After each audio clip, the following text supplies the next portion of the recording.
It started with a faint signal drifting through the endless darkness of space, a small cry for help that almost no one noticed. The message came from a planet called Tavaran Prime, home of the Tavaran Collective, a gentle and intelligent species known for their art, healing, and peaceful ways.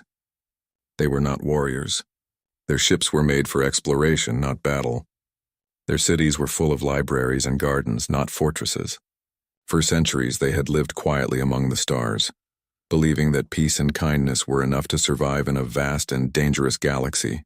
But that belief was about to be shattered. The Tavaran world was burning. The sky was filled with fire as enemy ships, dark, jagged, and full of weapons, poured into their system. These were the Dureth, a cruel and powerful empire that believed strength was everything and mercy was weakness. They conquered world after world, leaving nothing behind but chains and ashes. When they reached Tavaran space, they saw only easy prey. The Tavaran tried to talk, to reason, to plead for peace, but the Dureth didn't come to talk. They came to conquer. In the first few days, entire colonies were wiped out. The Tavaran defense fleet, small and outdated, fought bravely but couldn't hold the line. Every time a Tavaran ship fell, thousands of lives were lost. Their planetary shields failed one after another. Cities that had stood for hundreds of years were turned to glowing ruins. Families ran into underground shelters, hoping to survive a little longer, but deep down everyone knew there was no hope left. They were facing extinction. The leaders of the Tavaran Council gathered in a damaged command center, surrounded by the sounds of explosions. They had tried calling for help from nearby civilizations, but no one answered. Some feared the Dureth too much to get involved. Others simply didn't care. The Tavaran were alone in their darkest hour. That was when one of their scientists proposed something desperate: to send a universal distress signal, one that would travel across all known space. It would be weak, maybe too weak, but it was their last chance. The council hesitated. The idea was dangerous. A wide broadcast could attract scavengers, pirates, or even more enemies. But the alternative was certain death. Finally, the high speaker of the council stood and said, "If there is anyone out there who can hear us, anyone who still believes in mercy, please help us." The message was sent. For hours the signal spread through the void. It bounced off dying stars and drifted past frozen moons. The Tavaran waited, praying that someone, anyone, would hear. But nothing happened. The Dureth continued their attack, breaking through the last orbital defenses. On the surface of Tavaran Prime, people watched the sky glow red as enemy ships rained fire down. The air was thick with smoke, and every moment felt like the end. Then, light years away in the quiet orbit of Mars, a human deep space listening station detected something strange. At first, the operators thought it was just static, some random noise from deep space. But as they filtered the signal, a pattern emerged.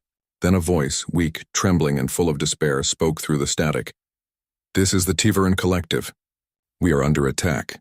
Our people are dying. Please, if anyone can hear us, we need help." The room went silent. The humans stared at each other, realizing what they had just heard. An intelligent alien race, real living beings, and was asking for help. Within minutes, the message was relayed to Earth's Central Command. Scientists confirmed the source, and the recording spread like wildfire through every communication channel. Humanity had dreamed of finding life beyond Earth, but no one imagined the first contact would come as a cry for help. The United Terran Coalition, Earth's united government, immediately called an emergency session. In a massive orbital meeting hall, military leaders, politicians, and scientists gathered to decide what to do. The room buzzed with debate. Some argued that humanity shouldn't get involved, that it was too dangerous to fight a galactic war they didn't understand. Others said they had no right to ignore a species begging for help. The room grew tense as voices rose, but then an older admiral stood up. She had seen war, she had seen loss, and her voice carried the weight of experience. She simply said, "We have a rule. We don't ignore an SOS." That sentence ended the argument. Orders were given immediately. The Terran fleet, the most powerful military force humanity had ever built, began to prepare for launch. Massive carriers, dreadnoughts, and destroyers left their docks one by one. Engineers loaded relief supplies, medics volunteered by the thousands, and soldiers checked their weapons in silence. Humanity was not going to war for conquest or revenge. They were going to help strangers in need. Back on Tavaran Prime, the skies grew darker. The Dureth were preparing their final strike.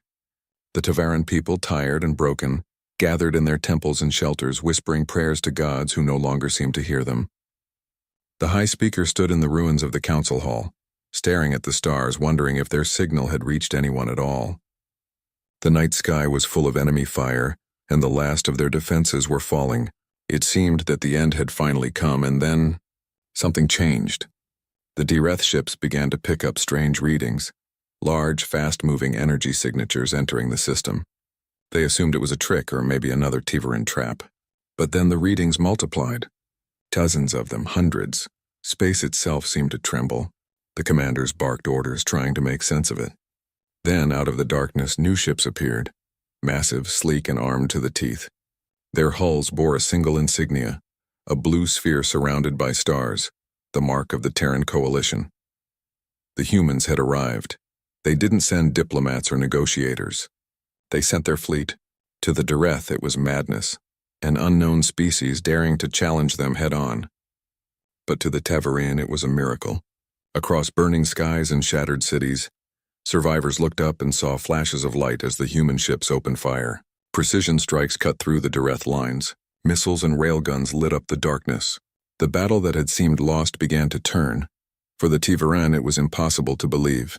They had sent a message into the void, expecting silence. Instead, the void had answered, not with mercy alone, but with fury. The Deathworlders, as the galaxy would one day call them, had heard their cry for help. And when humanity heard an SOS, they didn't hesitate. They came. Far above the red surface of Mars, where silence ruled the stars, a human deep space relay floated quietly in orbit. It was just another night for the small crew working there. A few engineers monitoring data, a communications officer half asleep at his console, and the hum of machines filling the still air. Most days, nothing unusual ever happened. The universe was big, cold, and mostly empty. But that night, everything changed. A faint signal came through, so weak that the system almost ignored it. At first, it sounded like static, just a whisper buried in the noise of space. The communication officer leaned forward, curious, and began to clean up the transmission. The sound became clearer, forming words. Words no human had ever heard before.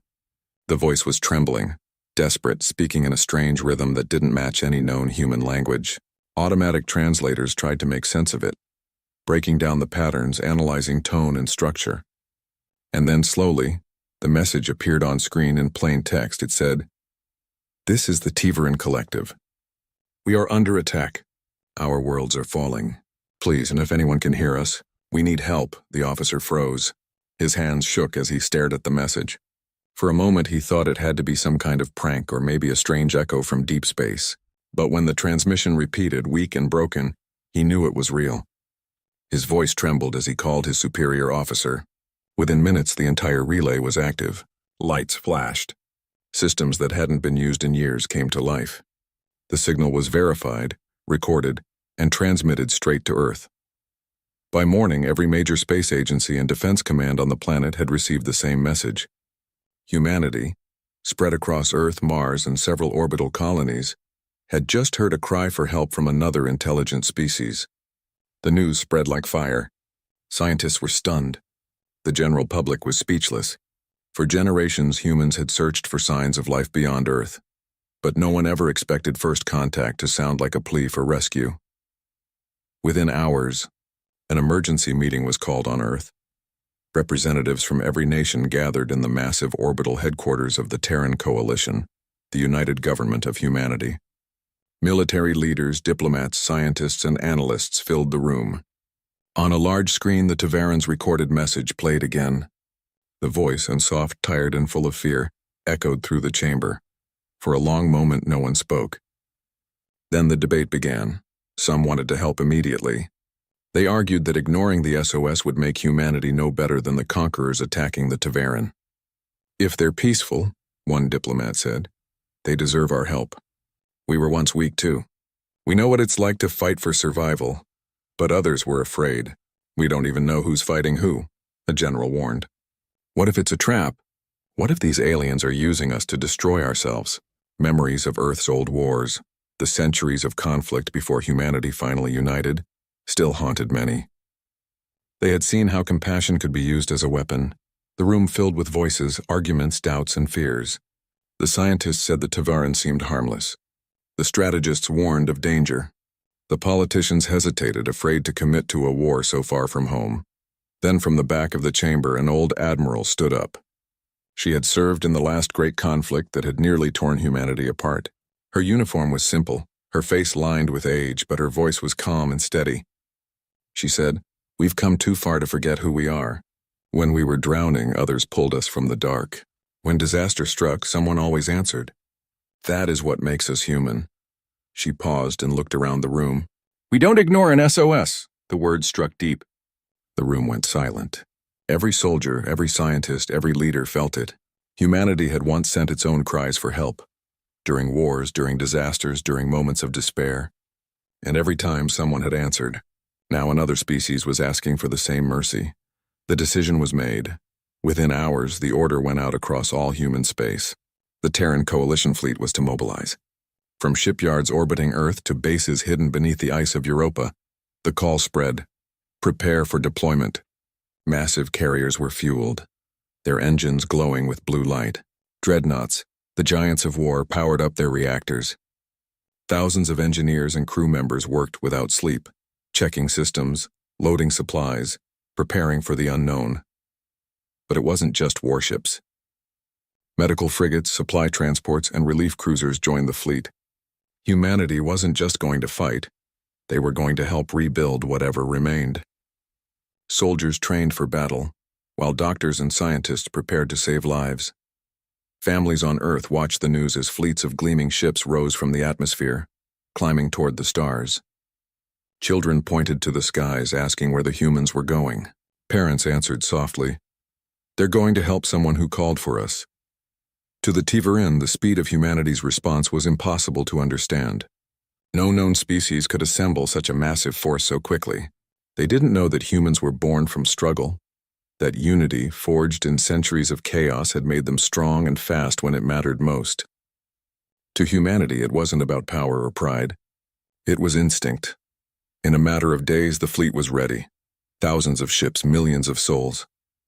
From orbit above Earth and Mars, the armada shimmered like a sea of stars. The crews waited for final orders, knowing that they were about to step into the unknown. Inside one of the command ships, Admiral Reyes, the same woman who had spoken at the council, stood before her officers.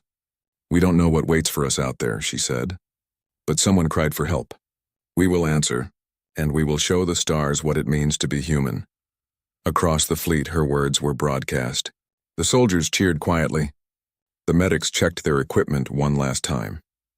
The pilots whispered goodbyes to the people they loved.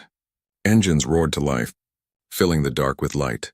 Then, one by one, the ships jumped into the unknown, faster than light, beyond human charts, following the coordinates of the Tavaran distress signal.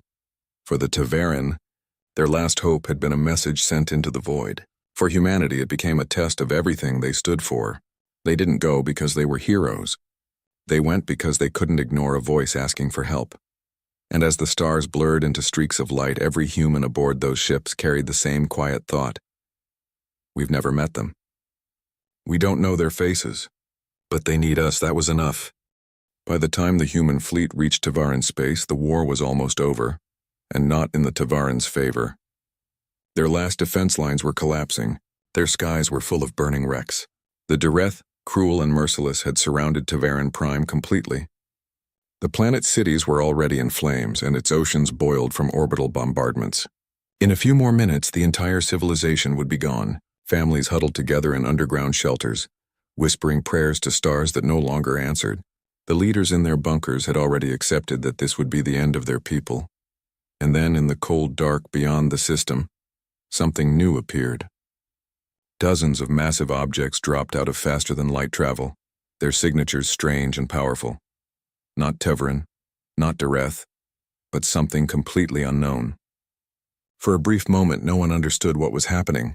The Dareth commanders assumed it was a sensor glitch or some new trick from the dying Tavaran. They ignored it, but moments later, their mistake became clear.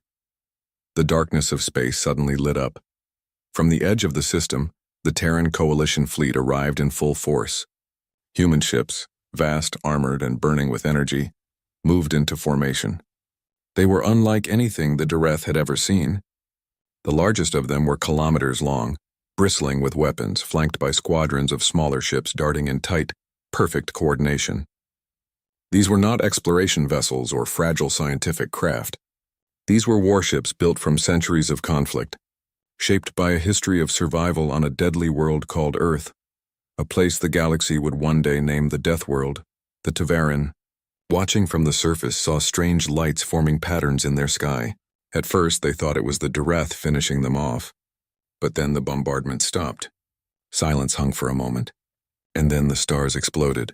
The first human strike hit with terrifying precision. A Dareth command ship, massive and heavily armored, was torn apart in a single blast. The explosion lit up the darkness like a sunrise. Before the Dareth fleet could react, another ship followed, and then another. The humans attacked in perfect rhythm, fast, coordinated, and utterly ruthless. Their weapons were not designed to impress, but to end battles quickly. Every shot counted. On board the Dareth flagship, chaos spread. Alarms blared, officers shouted, and crew members scrambled to understand who these attackers were. The commander roared orders to fire back to target the newcomers. Dozens of plasma cannons turned and unleashed bright beams of energy toward the human ships. But the humans had seen worse. Their ships twisted aside, shields flaring, countermeasures deployed. Then came their reply.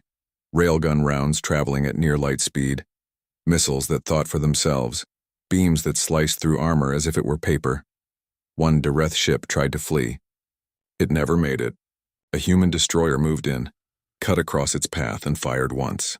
The Dareth vessel shattered into fragments that spun silently through the void. From the surface of Tavaran Prime, the survivors looked up in awe.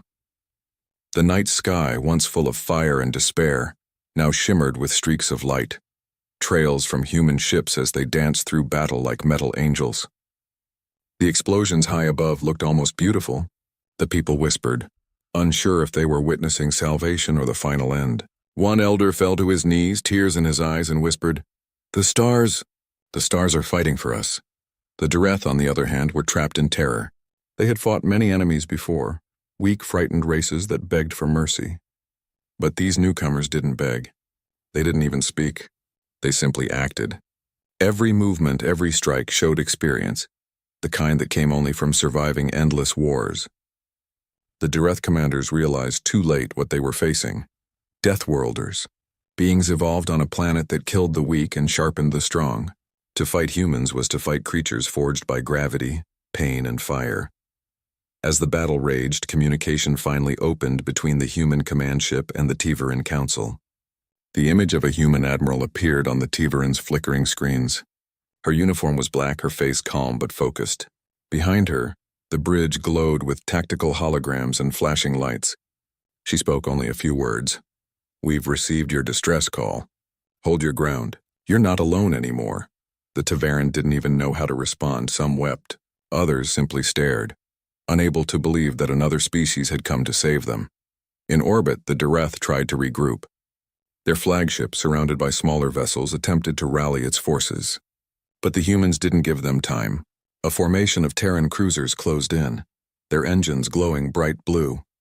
A volley of kinetic rounds slammed into the Dareth ships, breaking their formation. Missiles followed, guided by human AI systems that anticipated every enemy move. It wasn't just an attack.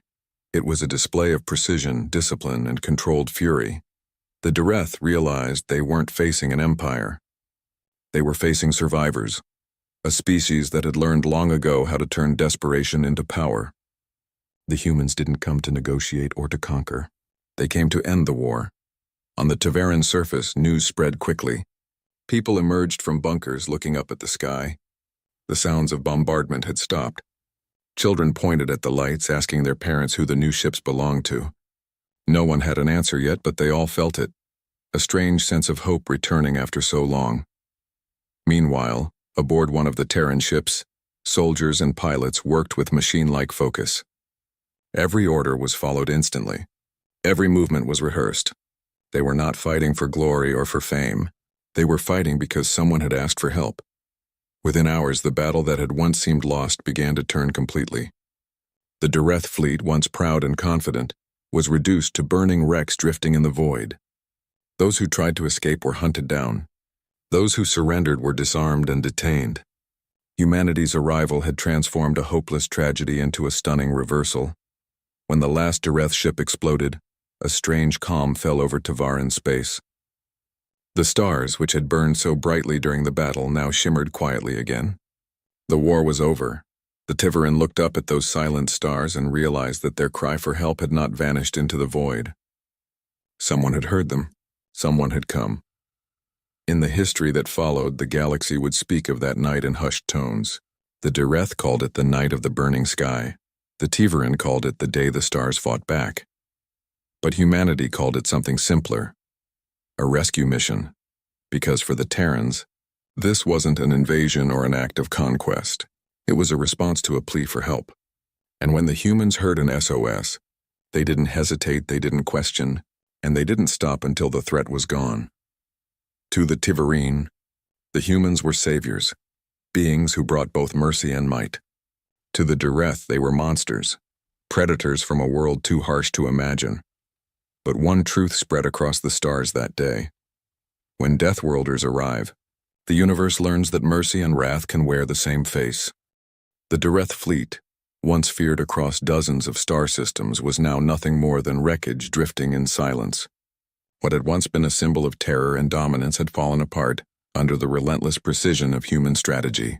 The Dareth had fought countless wars before, crushing every civilization that stood against them, but they had never faced an enemy like the Terrans. Humanity didn't rely on brute strength alone. They fought with intelligence, coordination, and unbreakable resolve. Every move of the Terran fleet was part of a larger plan.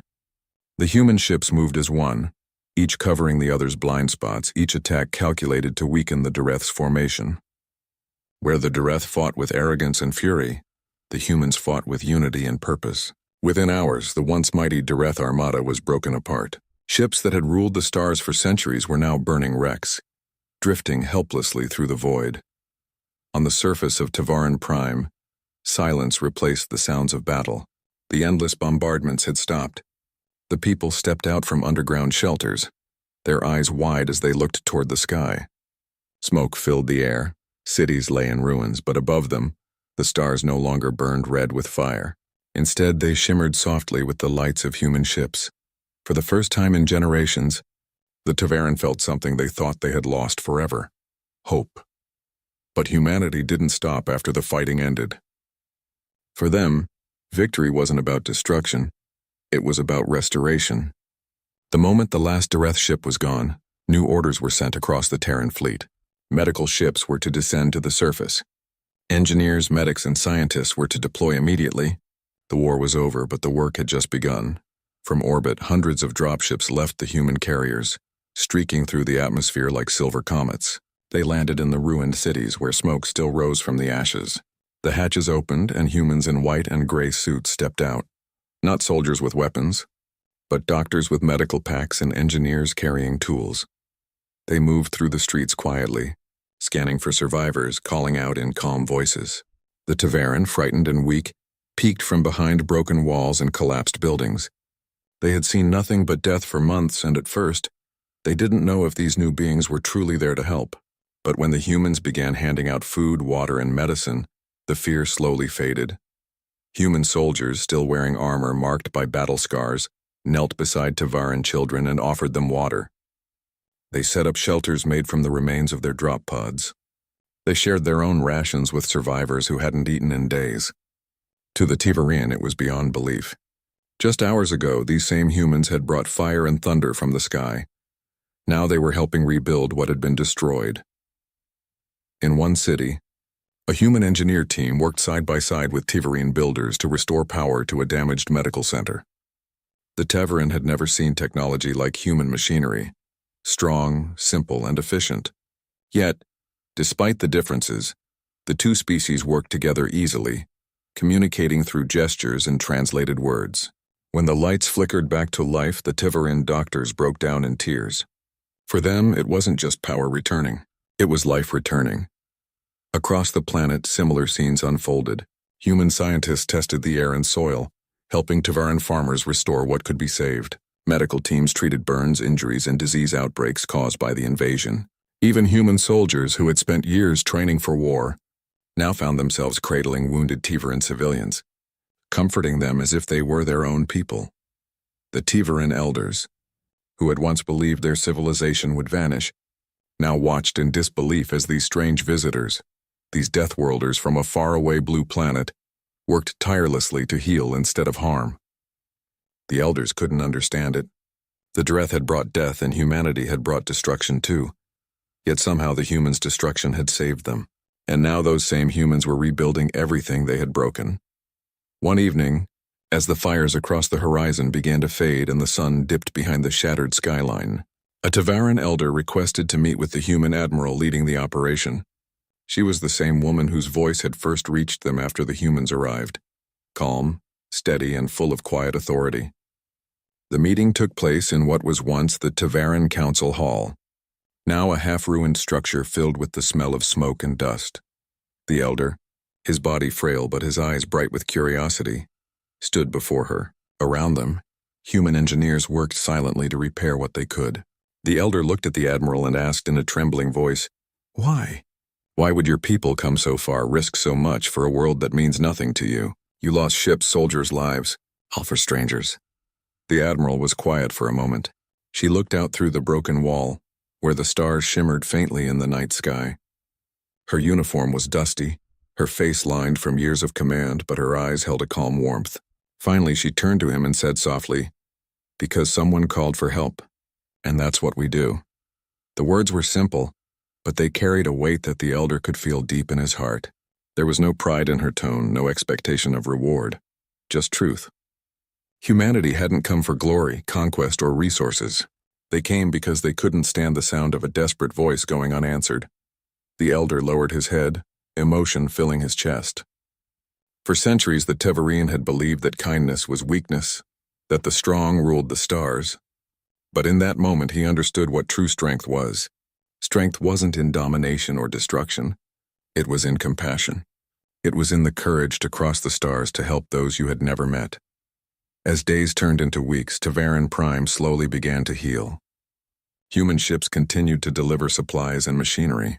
The once broken cities started to show signs of life again. Children who had once known only fear now laughed as they played near the human camps. Some Tivaran even began learning human words, teaching their own language in return. Bonds were being formed, the kind of connections that would one day shape the entire galaxy. Meanwhile, far above the planet, the human fleet remained in silent orbit. Many of the ships bore scars from battle, hulls scorched, engines damaged, yet none of them withdrew until the Tivaran could stand on their own again. The Terran coalition had made a promise, and humanity always kept its promises. Before the fleet finally departed, the Tivaran people gathered in the central plaza of their rebuilt capital. They lit lanterns that floated up into the sky, each one carrying a message of thanks. From the ground, they looked like tiny stars rising to meet the real ones. The humans watched quietly, some smiling, some wiping away tears. No one knew if they would ever meet again. But one thing was certain: the Tivaran would never forget the day humanity came, not just as warriors, but as saviors, healers, and friends. And somewhere deep in space, on the bridge of her ship, Admiral Reyes watched the glowing lights fade into the distance. She thought about the question the elder had asked her, and she smiled faintly. Humanity didn't need a reason to help. It was simply who they were, because when someone calls for help, humanity answers. Every time. Years passed and peace slowly returned to Tivaran Prime. The scars of war remained on the planet's surface, burned cities, broken towers and craters where once there had been homes, but the people rebuilt. They rebuilt not just their cities, but their spirit. Above their world, high in orbit where the stars glittered endlessly, something new appeared, a monument unlike any ever made before. It wasn't made of stone or marble. It was made of metal, steel salvaged from the wrecks of human ships that had fought and fallen in defense of the Tivaran. Each piece of metal had once been part of a ship that never returned home, a ship whose crew had given their lives to protect a world that wasn't even their own. Now those fragments had been joined together into a single, shining structure that drifted peacefully above the planet. It caught the light of Tivaran's sun and gleamed like a silver star, a symbol of both sacrifice and hope.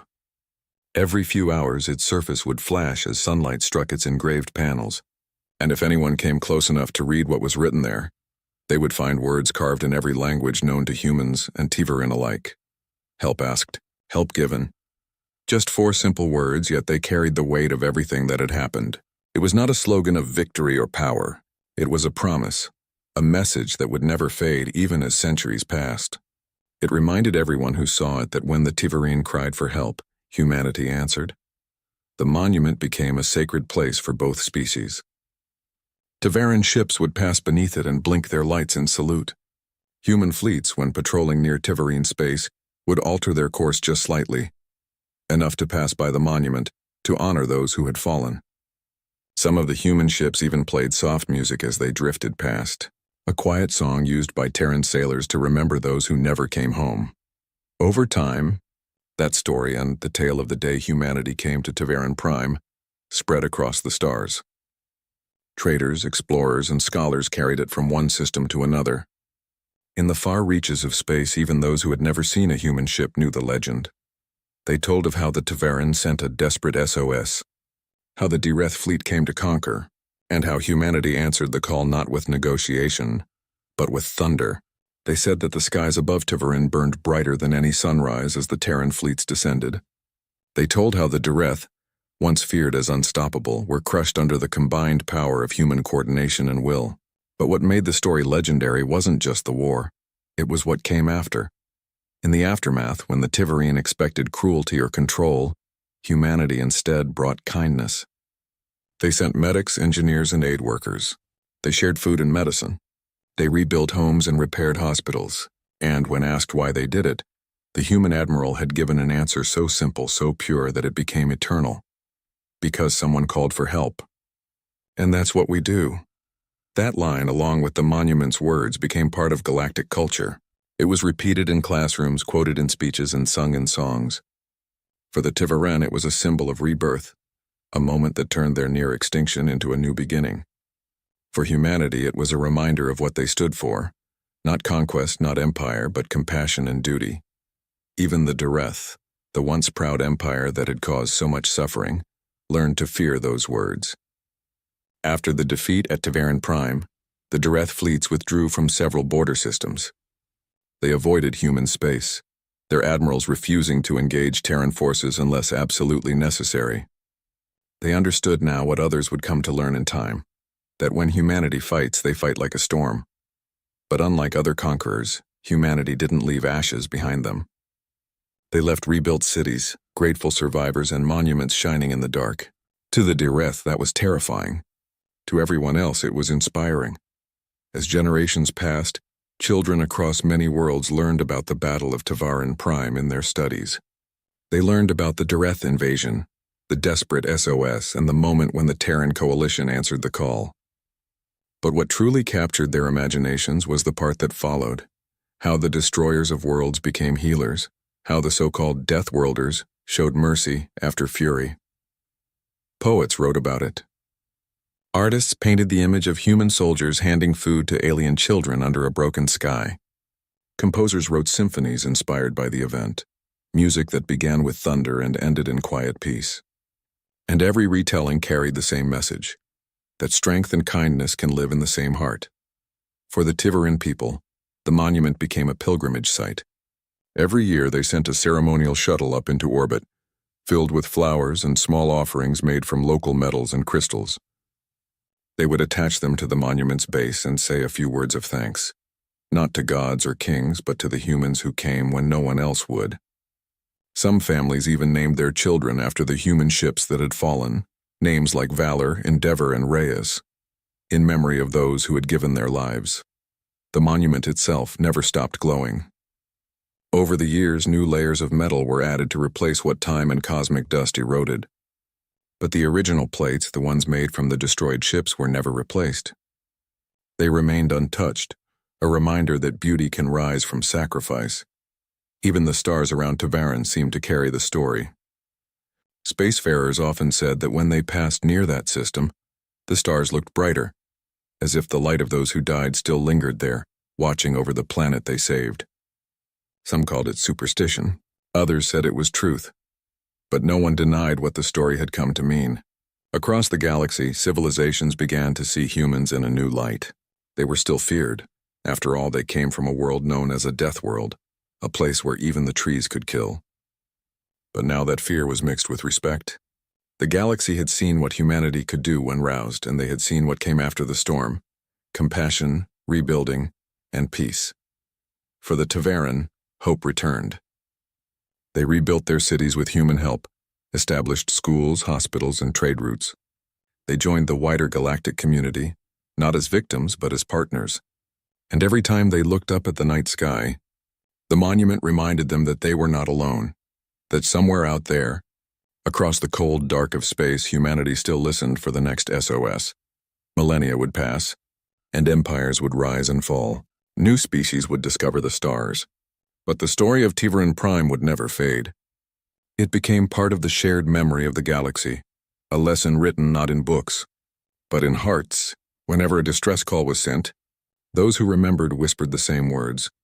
When Deathworlders answer, mercy and fury arrive together. It was both a warning and a promise, a reminder that humanity's strength was not only in its weapons, but in its will to protect, to heal, and to stand beside those who cried for help. And so, the monument continued to orbit Tavaran Prime, silent and shining. The steel of fallen ships gleamed in the starlight, carrying the story of humanity's greatest act, not of war, but of compassion forged through sacrifice. It waited there, patient and eternal, for as long as the stars would shine.